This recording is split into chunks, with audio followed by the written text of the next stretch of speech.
Andy Puzder is the CEO of CKE Restaurants, parent company to Carl Jr. and Hardee's Restaurants. He's been very public for months now about how the healthcare overhaul was making life more challenging for his business and his workers. Good evening, sir. Good to have you here tonight.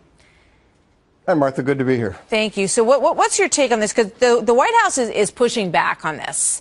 The White House is basically saying that that ultimately, due to lower costs that will happen, they say healthcare costs will ultimately go down, that will free up money for companies across the country, and they're going to add 250 to 400,000 jobs as a result of it over the next several years. Well, let's say that the administration's predictions on this law haven't exactly been accurate across the board, and I think that particular prediction is terrible. Look, this law, what's happened is what happened today with the CBO report is it just verifies what millions of Americans have been experiencing. This is a bad law. It's a job killer. It's bad for the economy. It's reducing the number of hours people can work. It's reducing wages. It's the wrong law at the wrong time. Not that it wasn't well intended. Healthcare is something we need to address.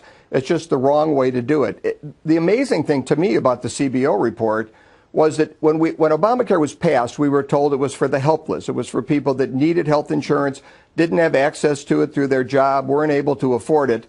And I think a lot of people were very sympathetic to that. Sure. It's hard not to be. I'm included. Sure. However, what we heard today was that people who have jobs, who just want to work less, either they want to spend time with their families or they want to do hobby. The CBO guy actually said they can pursue their hobbies, and Jay Carney kind of reinforced that. Well, we're now going to be paying for these people who did have jobs and who worked hours and paid income taxes when they worked those jobs and payroll taxes that help pay for benefits like Obamacare. We're no longer going to be getting that tax revenue. These are people that could work. They choose not to, so they can, I don't know what they're going to do, write cowboy poetry or play golf or macrame. Nancy They're going to just stop working. Yeah. All the things you always wanted to do, except you'll have a lot less money because you won't be working the hours that you used to work. Another thing that really struck me from this report is the projection that in 10 years, 31 million people will not have health insurance. They won't be insured. And the whole thing started because they wanted to cover 48 million. So all of this disruption